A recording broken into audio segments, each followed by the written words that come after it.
Hi, Arjan Kuipers here, author of the Help My Child Has ADHD Autism book series, board certified chiropractic neurologist. Today we're going to cover one of the fundamental needs for a better life quality for your child with ADHD and or autism. So the fundamental needs are, first of all, the brain's needs: oxygen, fuel, activation, psychological needs, rest and sleep. Those are the 5 fundamental needs. So oxygen, fuel, activation, psychological needs and rest and sleep. Those are the 5 fundamental needs that are often not addressed and really make a huge difference in your child's behavior, school results, and the stress that you're experiencing raising your child. So if you don't cover these needs, the rest will always be a struggle. And there's much more besides these fundamental needs that you can address. Especially the new insights from research show that there are many other factors that we can address that really influence the extent to which your child has ADHD or autism. But you always have to start attending to the basic needs that your child has to improve the life quality of your child with ADHD and autism. So, the brain. We know that ADHD and autism, they are typified as functional brain problems. There are problems in the brain, not diseases. Yet we treat ADHD and autism often as diseases. They are not diseases, they are functional problems in the brain. So the first thing we have to do, and that is the topic of today's video, is oxygen. Oxygen is one of the basic needs of the brain, and we have to address it before we do anything else. So when we have the brain,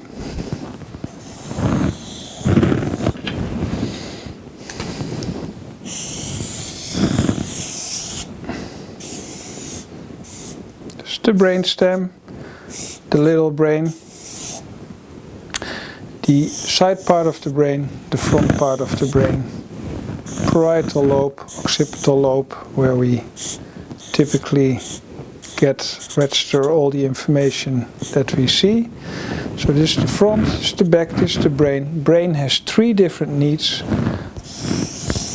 oxygen, fuel, the topic of the next video, and 3, activation. Hope you can see it. I will use a different color in the next page. So the first need is oxygen. So the brain is there to make you survive.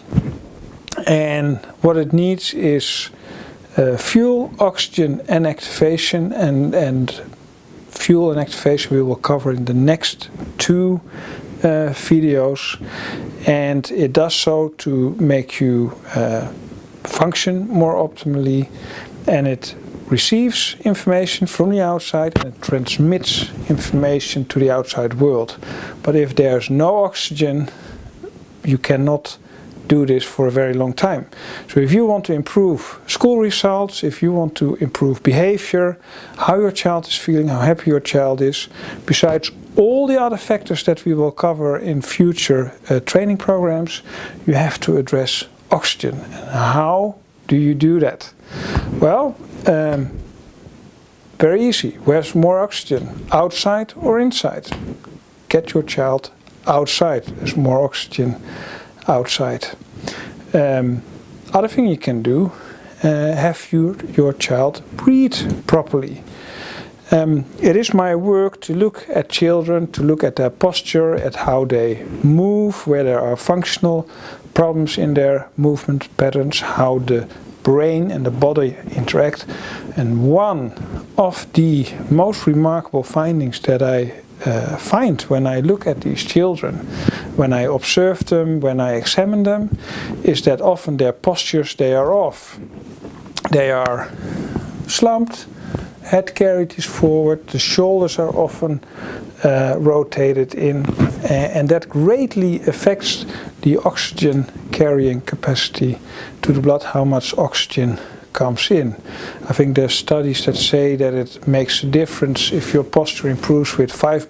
5% for the brain is a lot. I think it is more. What I typically see is one of the first things I do in my clinical day-to-day work with children is to improve posture, opening the posture, make sure that the ribs are functioning better, and that alone can make a big difference in how these children feel. So you have to attend to their posture. You have to make sure that they have their shoulders backwards, that they open up. Very easy way to do this is to tuck in your bottom and your tummy and rotate your arms outward. Just let them hang to the side, like so. Open them up with the hand palms facing forward, and that way you cannot slump forwards anymore. You cannot do but stand upright. Very easy way to increase the capacity of the lungs, of the rib cage, and improve posture. So that's number one that you can change. Let's get to another page. So number one, improve posture. To improve O2 is oxygen. Number one, posture. Number two is breathing itself. Most people breathe very shallow. They breathe up here in these parts, and you see that when you look at them. They breathe with the muscles in their neck and their upper chest. That is not good at all. You breathe properly when your diaphragm can lower down. Then you fill your lungs to the maximum extent. So you have to be aware that if your child is slumped forward and the posture is not assisting proper breathing, the breathing will also get very shallow.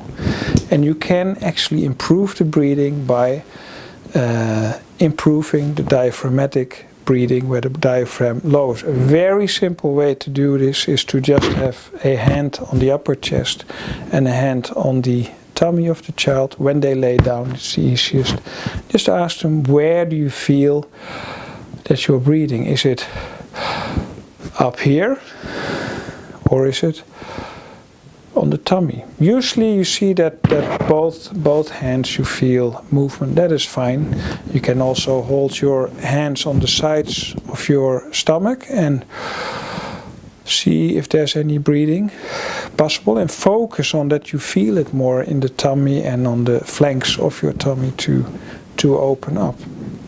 So you can improve breathing by doing this. Best way to breathe, most people think it is. That is very improper breathing. Proper breathing is in through the nose, out to the mouth, and you breathe in less than you breathe out. So what you do is you breathe in through the nose and with your tummy 100, 200, and you breathe out 200, 300, 400. Perfect. You do it even more. You can have a little pause in between. So you breathe in through your nose, hold, and breathe out through your mouth.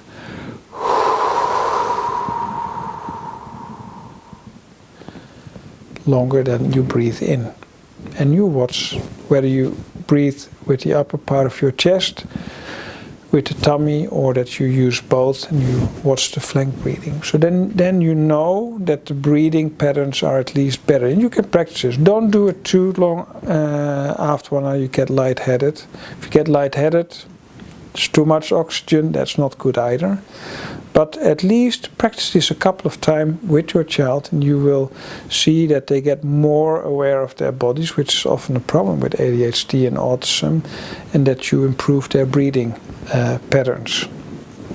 So breathing patterns, number 2.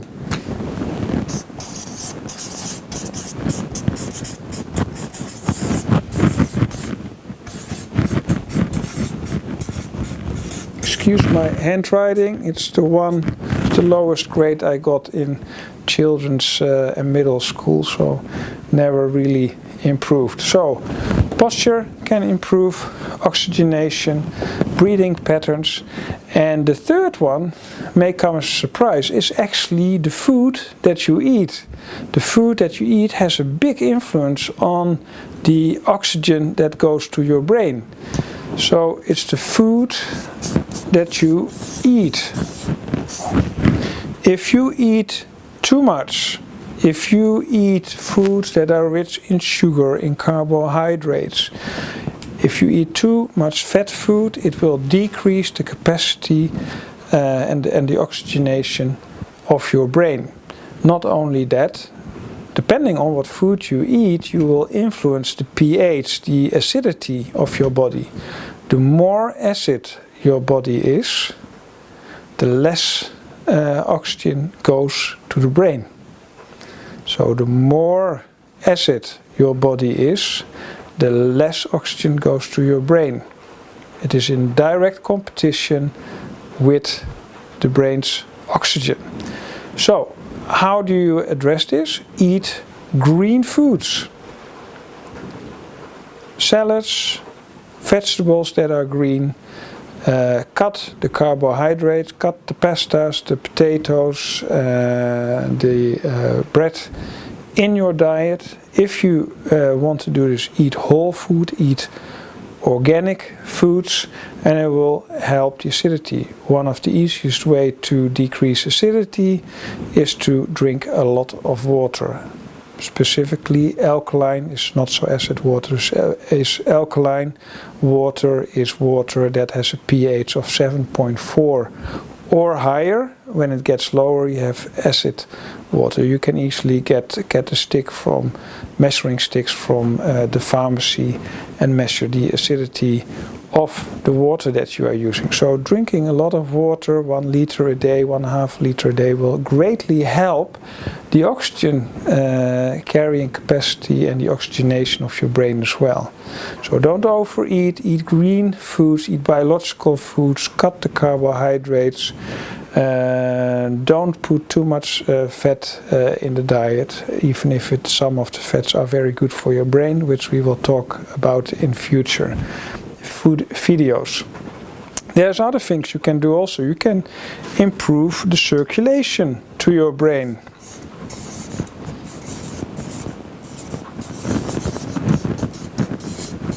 My handwriting gets worse, but I hope you can read it. Circulation to the brain. The easiest way to improve circulation to the brain, oxygen carrying capacity of the blood cells and delivery of oxygen to your brain is exercise. So not only is going outdoors very beneficial for the oxygen to your brain, doing the actual exercise will improve the number of blood cells in your body. It will improve the circulation and the delivery and uptake of oxygen in the brain. So please, and I will really go into this in the module that talks about the activation of the brain, the fundamental need for the brain to be activated. Exercise is one of the most powerful ways. Improving your posture has a big influence on activating your brain also, but that's for another module. So far, how to improve the oxygen to your brain, one of the basic needs that your child with ADHD and autism definitely needs. Very simple to improve school results, behavior, just by influencing these basic needs. Oxygen to the brain, how do you do it? Improve posture, breathing patterns, take note what you eat and how you eat, improve the pH of your body. You want to increase the pH. It's more than 7.4 that you need. Then your body is more alkaline, it will deal better with oxygen, and there goes more oxygen to the brain. Improve circulation, start exercising, because that really will improve circulation, oxygen carrying capacity, oxygen uptake in the brain. And number 5, there's other things that you can do. You can look at your supplements, vitamins, and botanicals.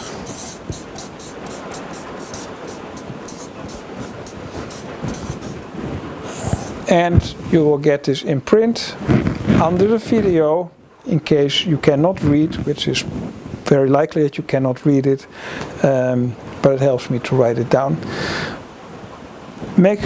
Be aware, vitamin B, very important for the oxygen capacity. It improves the red blood cells, it improves the vitamin B12, especially the making of the blood cells. Vitamin K and F, the oxygen binding of your blood cells. Vitamin E for also the carrying capacity and delivery of oxygen. And there are botanicals, vinpocetine, huperzine, that improve circulation of the brain, that will aid in oxygenation of the brain. So all these things you can do with posture, with breathing patterns, with increasing the pH and eat proper foods, circulation improvement by exercise, and some of the supplements. And be aware that you need your vitamins to aid the oxygenation of the brain. I hope this has been helpful. In the next video we will cover the second basic need, is fuel delivery, and what the type of fuel that your brain needs. And be in for some surprises. Might even be that you have to change some of your lifestyle to really aid the brain, but it's really worth it. But just covering these basic needs, you can really already start addressing your child's school results, behavior, and take away some of the stress that surrounds that your child has ADHD and autism. Live well, live happy. Until the next video, I'm Arjan Kuipers.